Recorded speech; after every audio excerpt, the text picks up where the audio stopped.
Welcome to Epic HFY Stories. Before we dive into today's story, make sure to check if you've subscribed to our channel. It's completely free, and subscribing will ensure that our stories show up more often in your feed. It all started like any other chaotic evening in Jason Marrow's life. Sitting cross-legged on his unmade bed, the dim light of his ancient flat-screen TV flickered over a sea of clutter. Half-finished sketches, empty takeout containers, and his bowl of instant noodles, which he slurped mindlessly as the movie played on. The storm outside rumbled like an old man complaining about his knees, but Jason didn't care. He was deep into Galactic Gladiators 3, Revenge of the Slime Warlord, a movie so awful that it was almost an art form.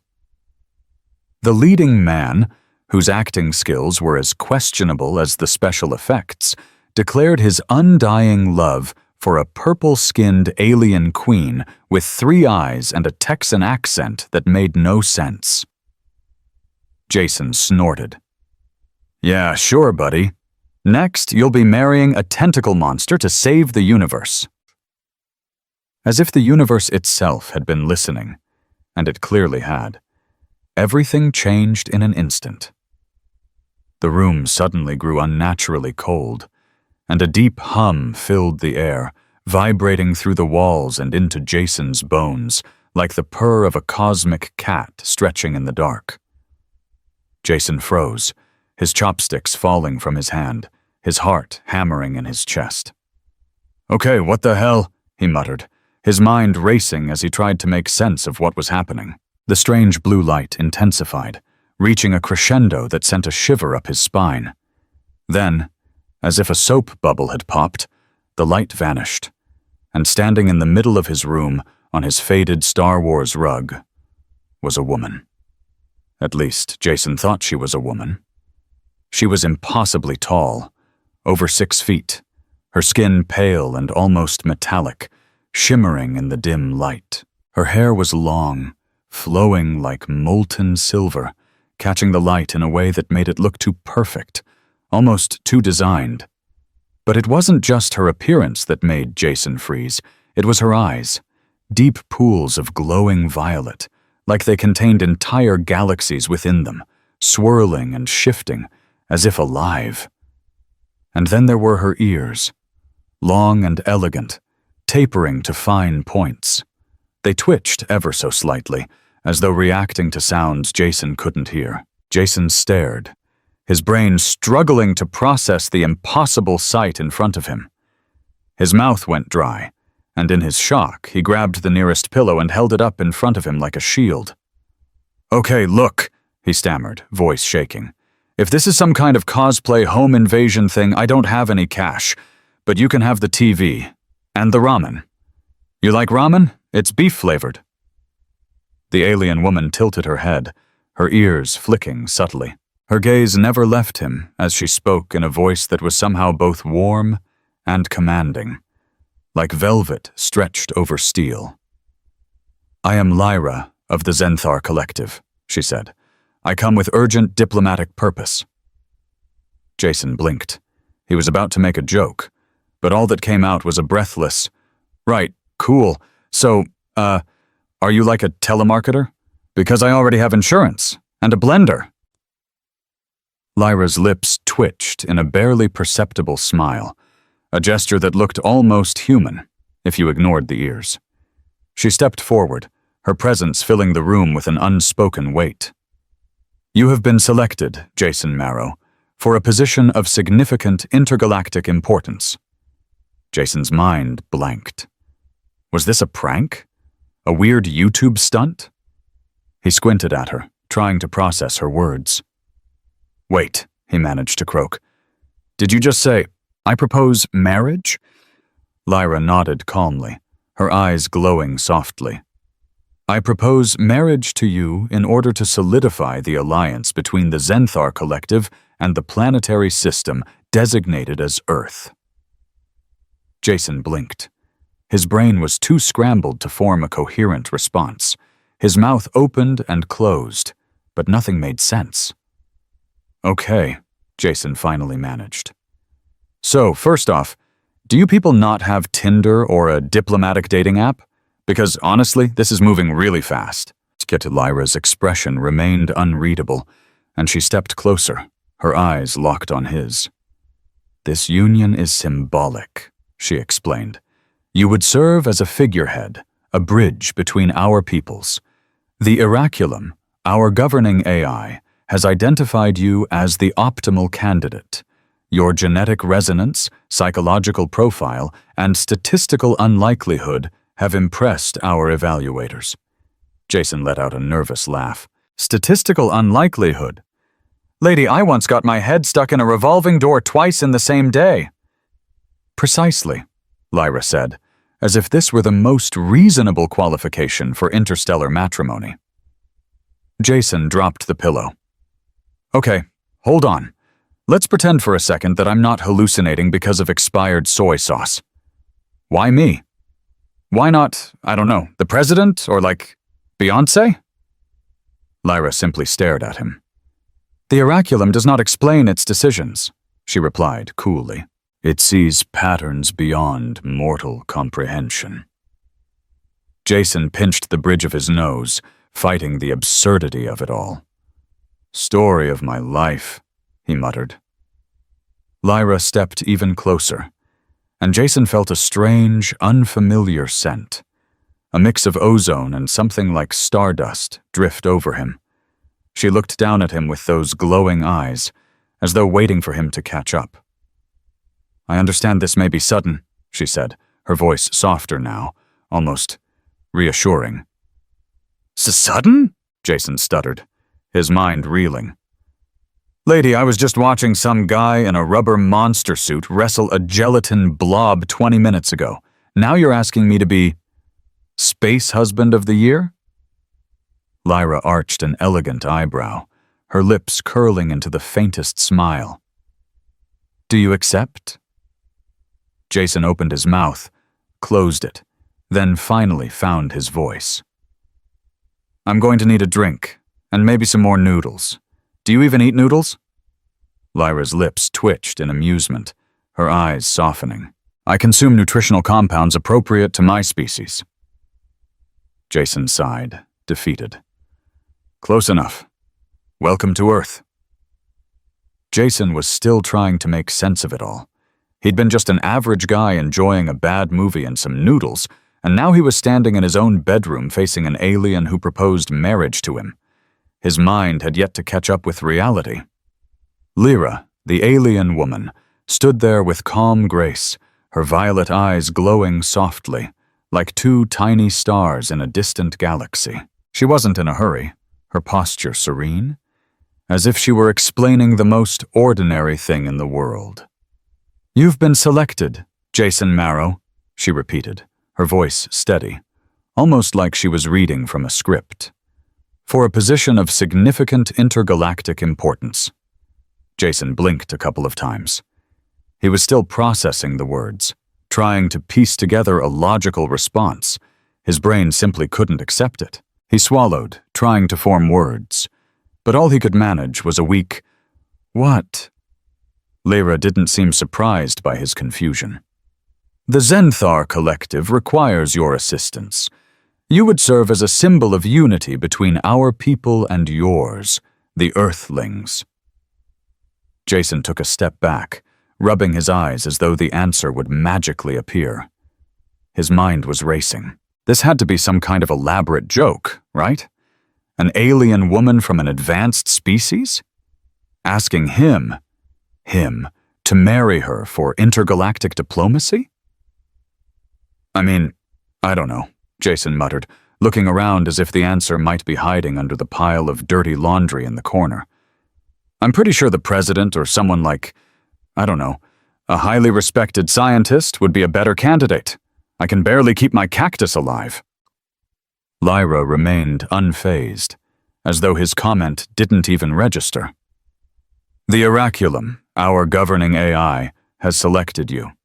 Your genetic resonance, your psychological profile, and the statistical improbability of your existence have made you Optimal. Jason couldn't help it. He laughed. It was a nervous laugh, one that escaped before he could stop it. Optimal? He asked.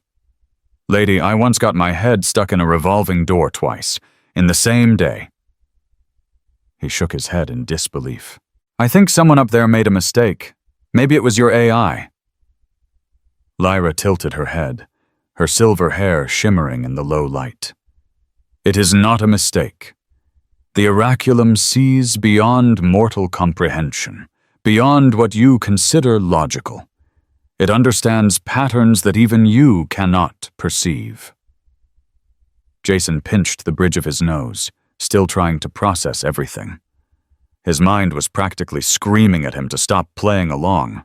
This had to be some kind of prank, right? He looked at Lyra, who didn't seem to be joking.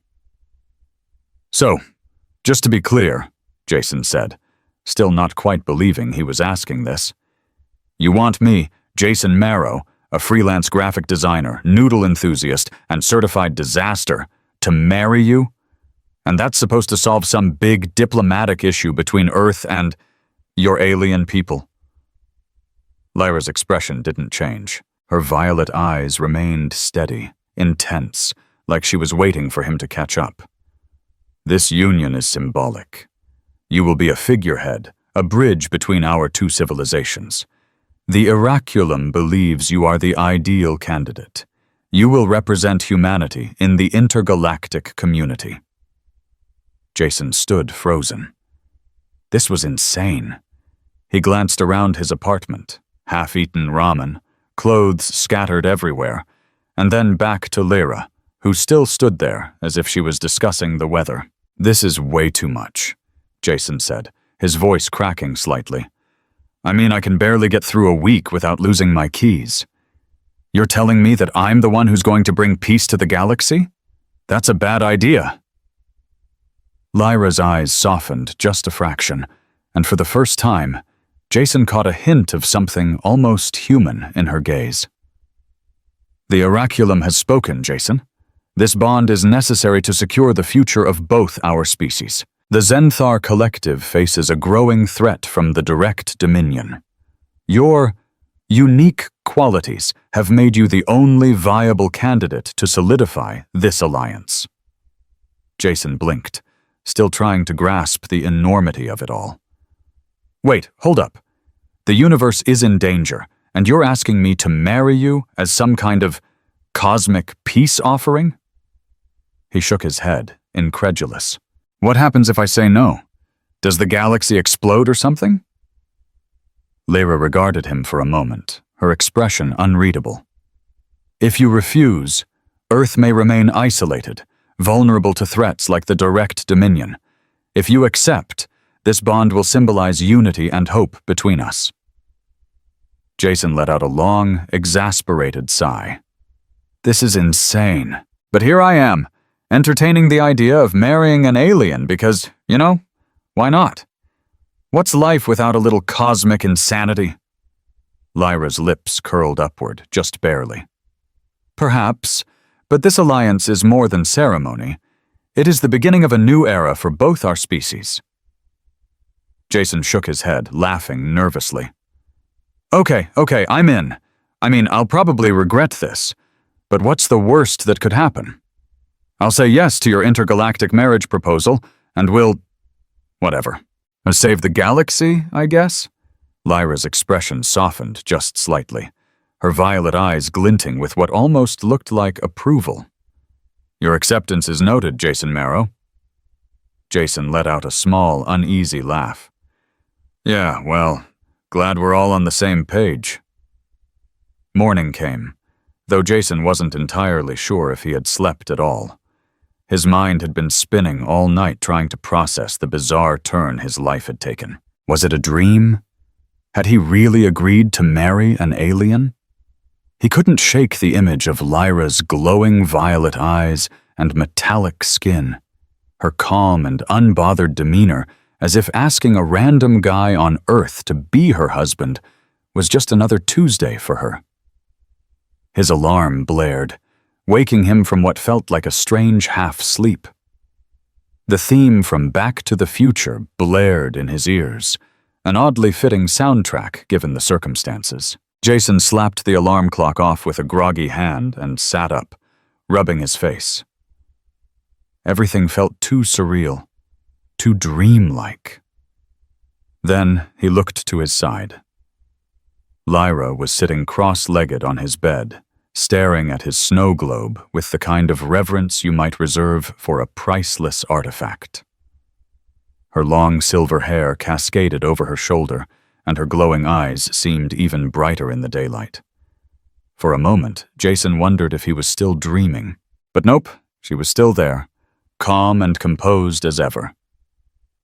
"Good morning," she said, her voice oddly soothing despite the fact that her presence was, well, completely alien. Jason blinked, rubbing his eyes. "Yeah, sure. Morning. It's, great to see you again." She didn't seem fazed by his half-awake confusion. "Your dwelling is primitive," she remarked, shaking the snow globe in her hands, watching the glitter swirl inside. "But charming. This snow sphere simulates planetary weather anomalies." Jason squinted at her, still trying to process the fact that he wasn't imagining this. "Yeah, well, it's more for existential despair than actual weather simulation. You shake it when your life's falling apart. Adds a touch of whimsy." Lyra flicked one of her long ears in interest, her expression unreadable. Fascinating.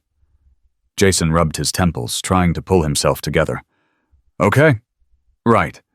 This is real, isn't it?" Lyra looked at him with those glowing eyes. "This is very real, Jason. The oraculum is already preparing for your departure." Jason could only groan in response, burying his face in his hands. "I don't even know what I'm supposed to do right now. Yesterday, I was just a guy with a bunch of freelance logos to finish, and today, I'm marrying a literal space diplomat to save the galaxy?" Lyra didn't flinch at his sarcasm. She simply nodded, as if it was all just part of the plan. "Indeed. And you will fulfill your role with dignity. The shuttle will be here soon." "The shuttle?" Jason repeated, trying to make sense of it. "Wait, hold on. What shuttle?" Lyra didn't give him much time to ask more questions. "The diplomatic shuttle will retrieve us in 5 hours. We will travel to Zephyrian Prime, the Zenthar capital, for the formal ceremonies." Jason blinked. 5 hours? I haven't even brushed my teeth yet. This is insane. Lyra didn't seem concerned in the slightest. "Hygiene will be addressed upon arrival." Jason just stared at her. This was it. He was committed. Somehow, despite the whirlwind of confusion, a strange part of him was starting to feel resigned. This was real, and there was no backing out now. His entire life had just been turned upside down, and there was no way to make sense of it. He might as well try to roll with it. "Well, I guess I better get ready," Jason muttered, pushing himself off the bed. His hair stuck up in wild angles, and he glanced at the pile of clothes strewn around the room. There was no way he was going to be able to pull himself together in time. His apartment, no, his whole life, was a mess, and there was an alien diplomat sitting cross-legged on his bed. And here he was, about to be whisked away to some intergalactic ceremony. Jason grabbed a random t-shirt and a pair of jeans from the floor, pulling them on with a sigh. He wasn't sure if he was ready for this, but there was no turning back. "Is there a dress code for alien weddings?" Jason asked, half joking as he tied his shoes. "Like, do I need a tuxedo? Maybe a titanium codpiece? I have no idea how to dress for space." Lyra didn't respond immediately, just watching him with those unreadable eyes. Finally, she answered, "You will be provided with suitable attire upon arrival.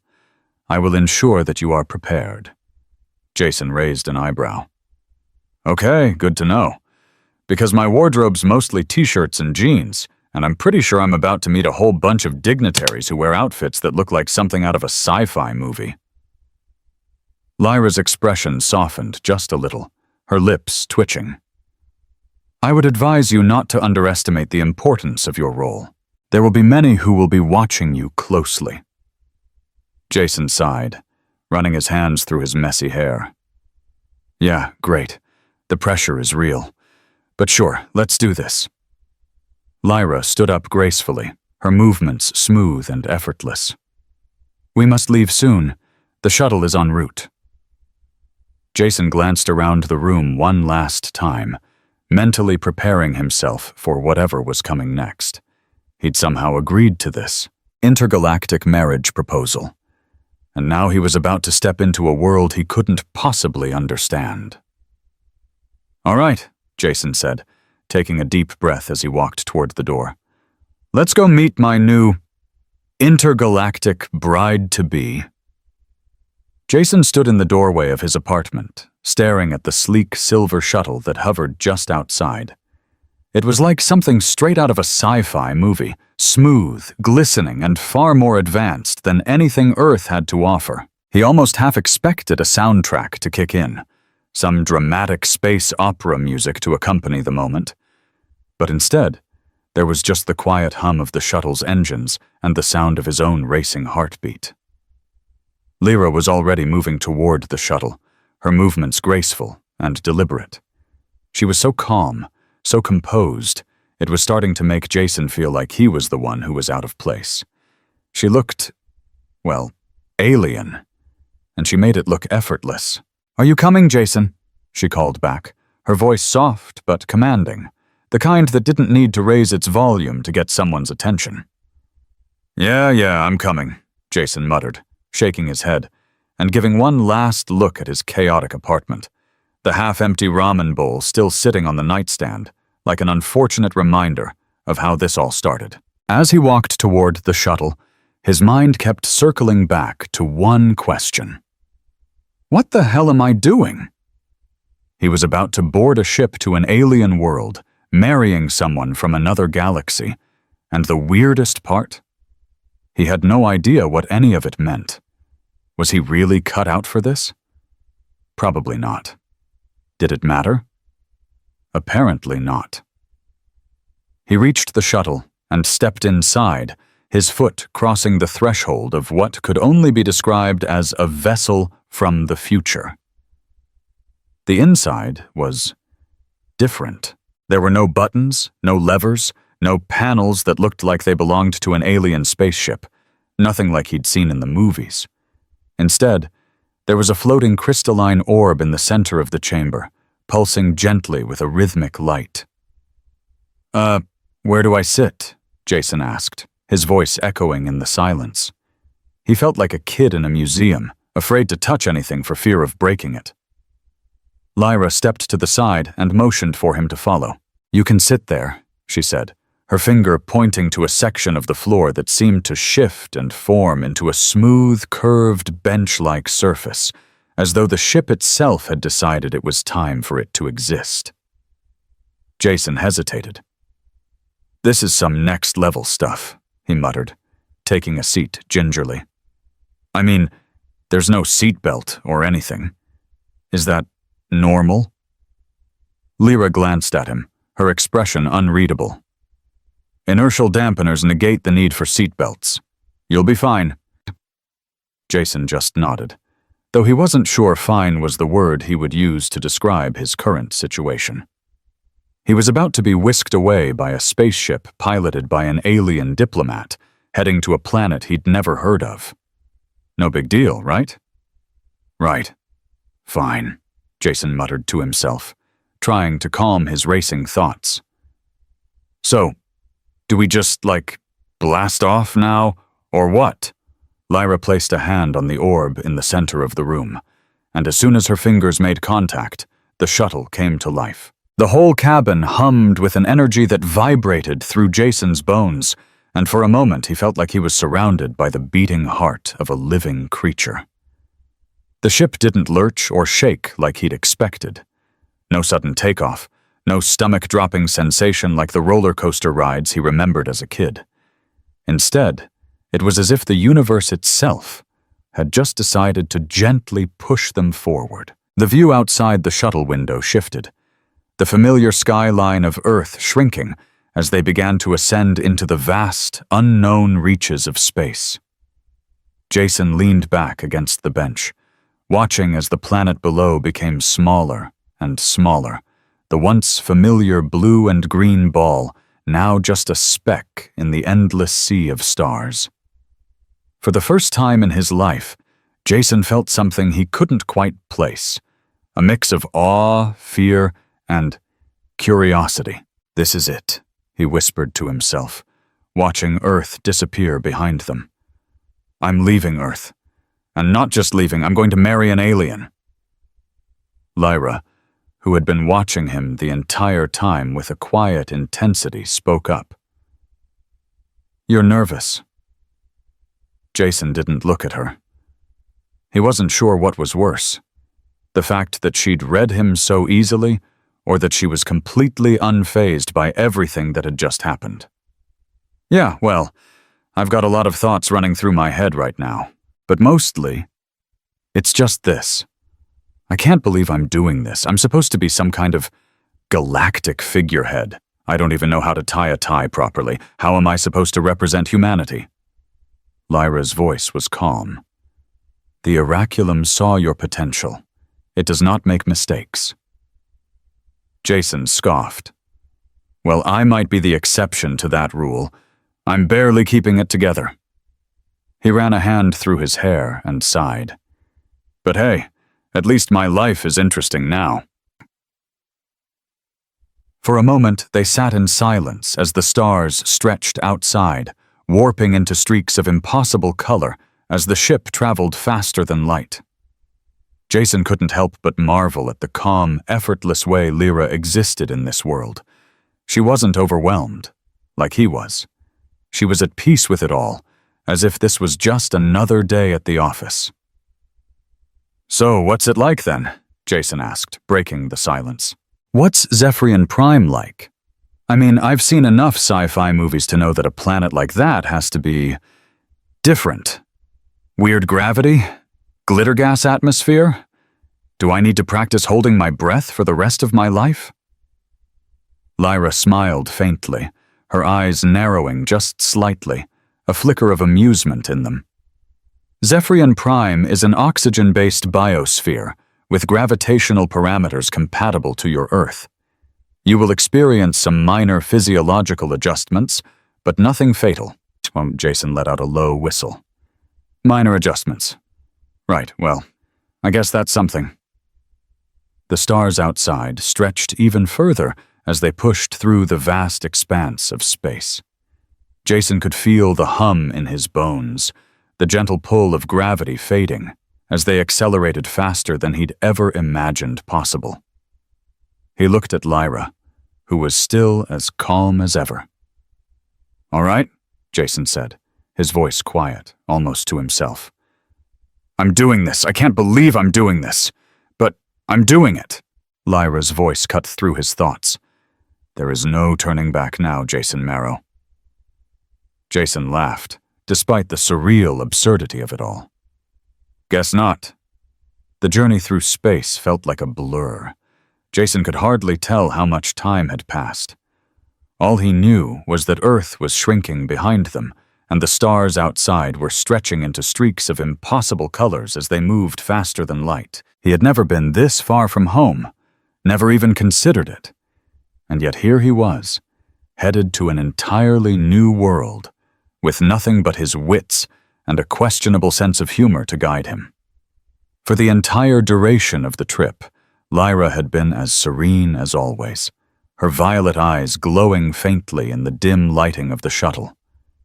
Jason, on the other hand, was trying to make sense of it all, but the further they traveled, the more surreal it became. He wasn't sure what he expected when they arrived at Zephyrian Prime, but what he saw through the shuttle's transparent walls was unlike anything he could have imagined. The planet was beautiful.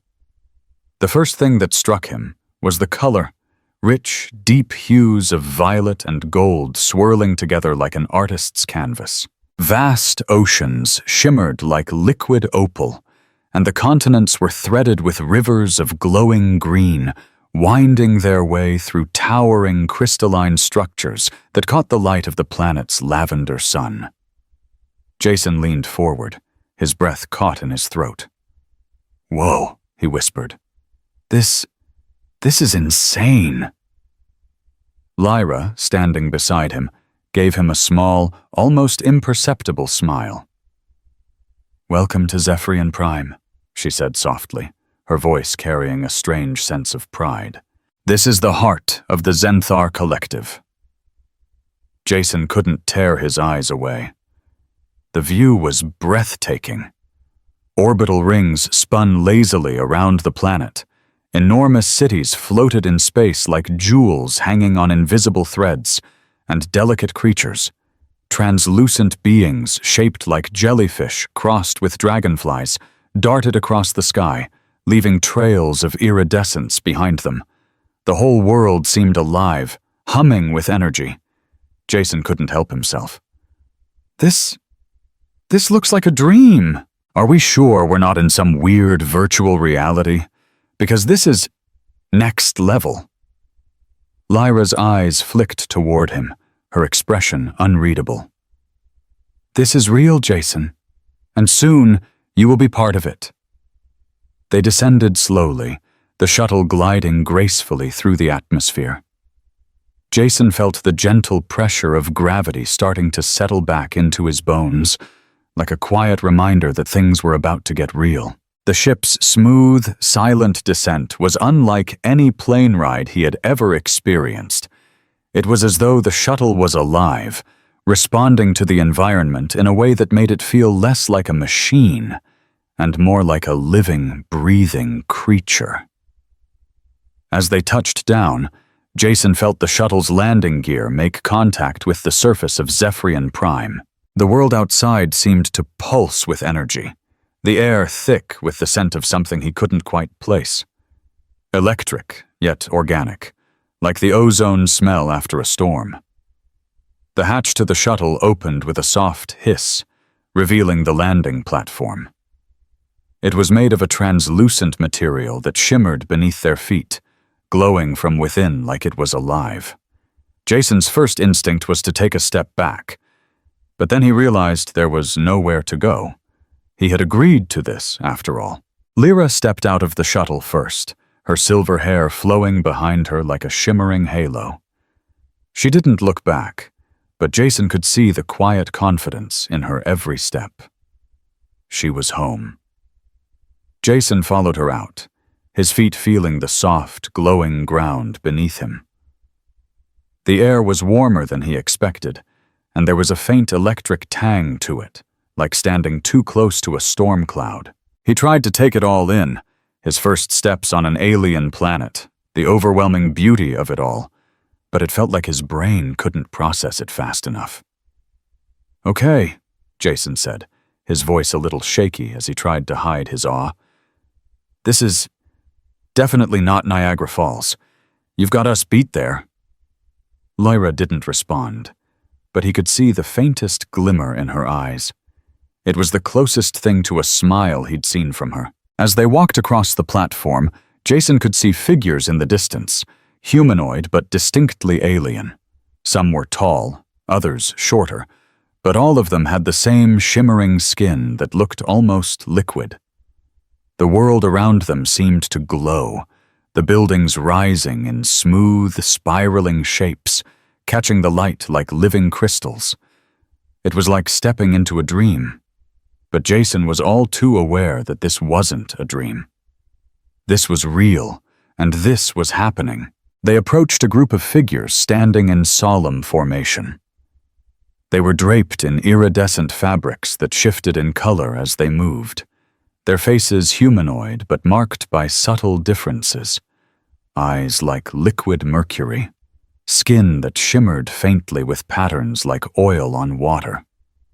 Each of them had long, gracefully tapering ears, though none as sharp or expressive as Lyra's. At the center of the group stood a tall figure with an ornate circlet of interwoven metal in living crystal, pulsing in time with some unseen rhythm. His expression was one of distant authority, the kind of face that looked like it had delivered countless weighty pronouncements.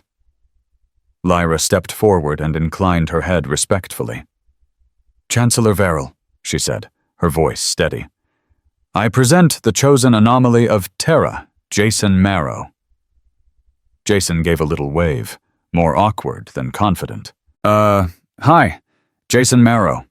Graphic designer, coffee addict, probable source of mild universal chaos." The Chancellor's eyes, like polished obsidian, shifted toward him, and for a moment Jason felt like the whole room was staring at him. It was a different kind of gaze, one that made him feel simultaneously small and important. The Chancellor's voice resonated, deep and unwavering. "The Oraculum's choice is not questioned. The Accord must proceed." Jason couldn't help but laugh nervously. "Well, this is a lot more formal than I expected." Lyra's gaze flicked to him, the faintest hint of a smile tugging at the corner of her mouth. "This is only the beginning, Jason. There is much to come." Jason swallowed.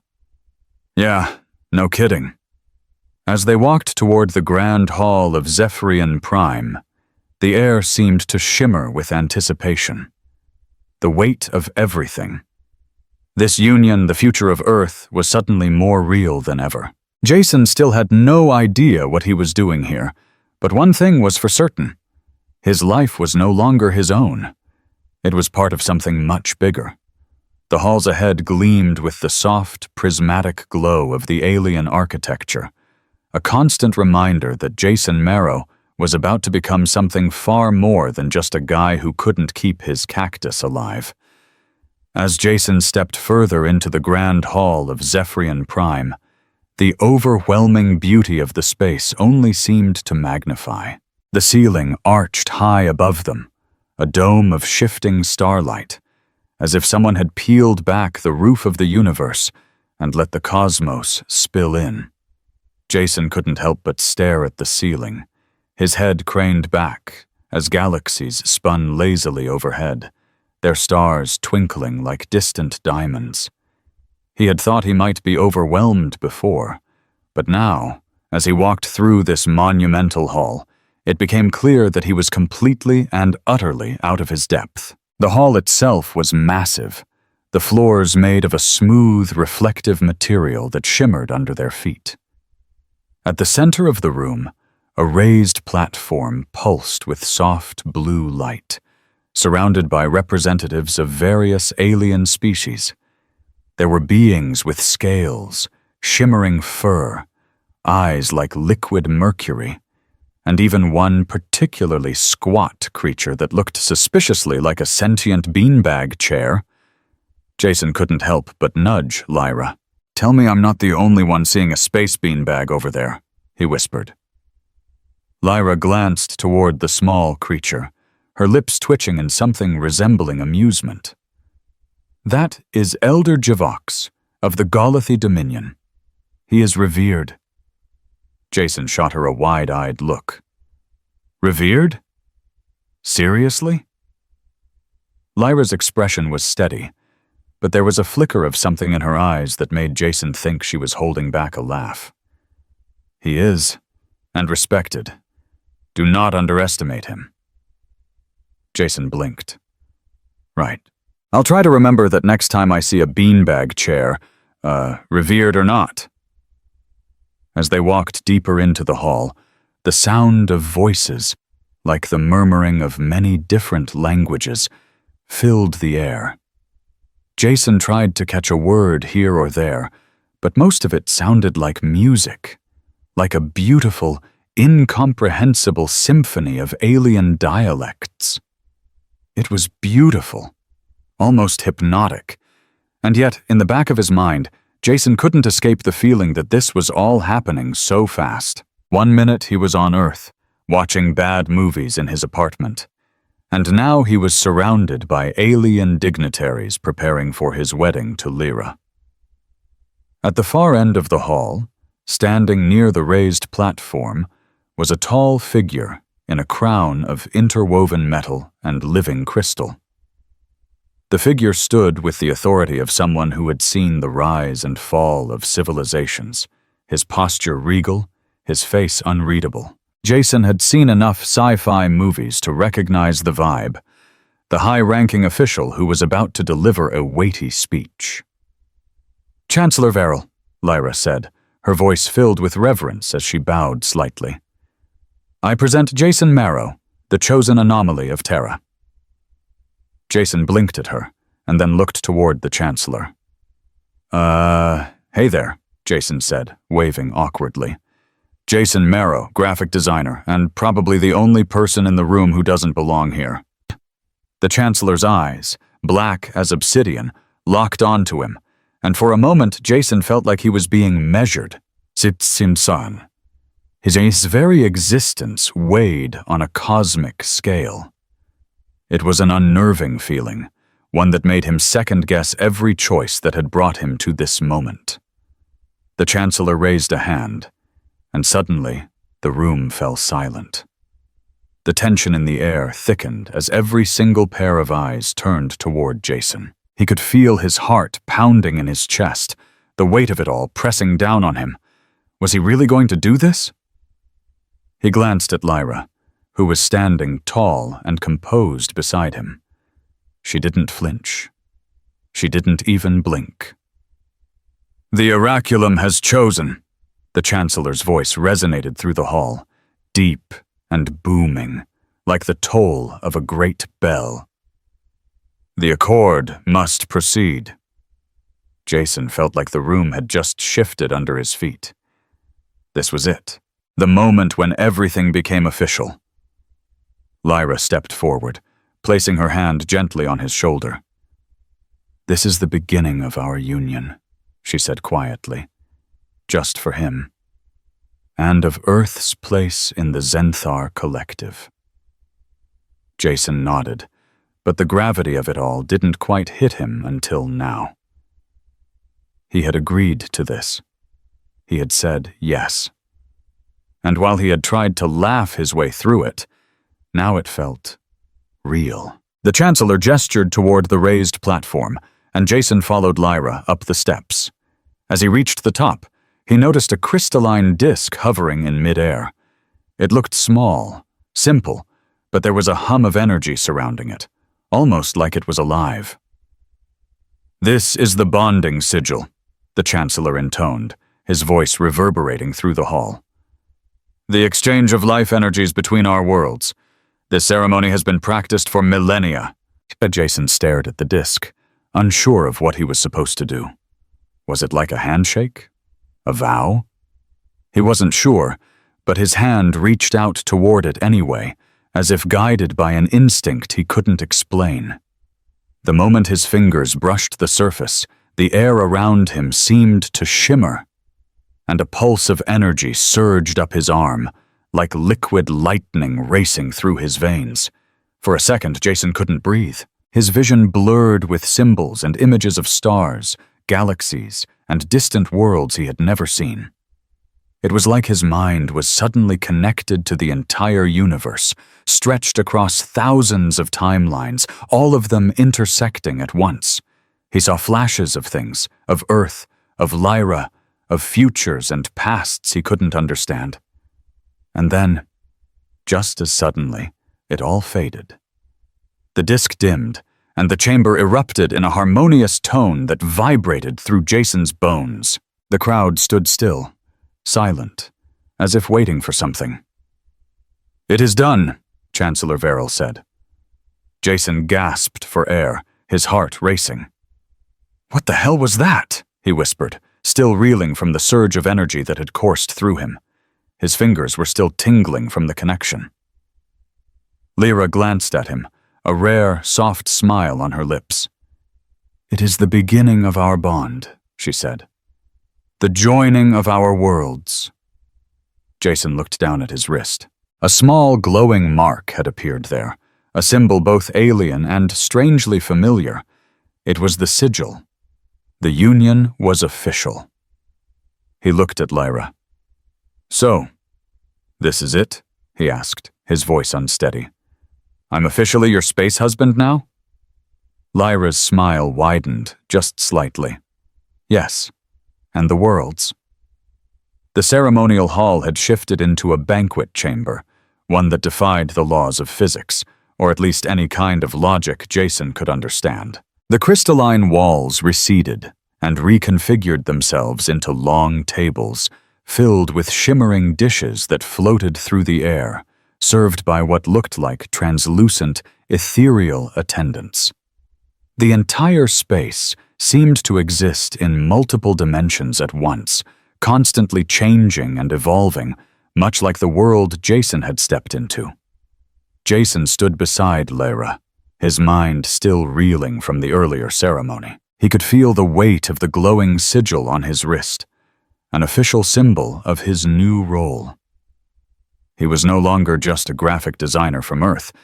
He was an intergalactic figurehead, an ambassador, and, well, apparently, a husband, too. Despite the surreal nature of the entire situation, a strange calmness had settled over him. This wasn't what he'd planned, not by a long shot. But it was happening, and for once, Jason decided to stop trying to figure it all out. Instead, he would embrace it, for better or worse. Lyra turned to him, her violet eyes soft in the ambient light of the banquet hall. "You are adjusting well," she said, her voice a gentle hum in the space between them. Jason let out a short laugh, shaking his head. "Well, I'm trying. But, when you go from watching bad sci-fi movies and eating ramen to whatever this is, it takes a minute." Lyra's lips twitched, a small but genuine smile crossing her face for the first time. "You are human. That is why you are here." Jason met her gaze, his heart still pounding from everything that had happened. I guess that's why I'm here. But I'm still trying to wrap my head around it all. Earth, my world, is just this little speck in the universe. But now I'm part of something bigger. I'm not sure I'm cut out for this." Lyra nodded, her eyes never leaving his. "You have doubts. That is natural. But you have something that others do not. Humanity's resilience. Your people, despite your flaws, persist. You laugh, you struggle, and yet you endure. There is strength in that." Jason raised an eyebrow. "So, you're saying my flaws are what make me good for this job?" Lyra's eyes softened, and for a moment Jason saw something else in them, a glimmer of something almost tender. "Yes, your unpredictability, your ability to face the unknown, is what makes you valuable.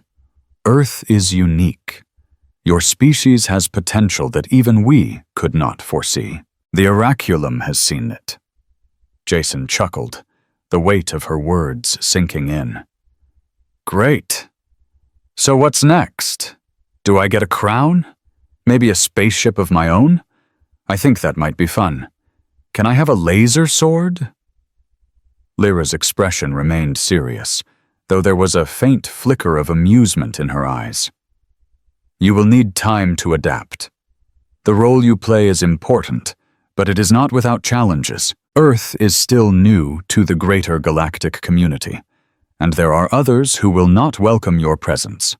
The direct Dominion, for example, may view your union as a threat." Jason's smile faltered, his thoughts momentarily flashing to the darker parts of the galaxy, the regions Lyra had mentioned earlier. The direct Dominion.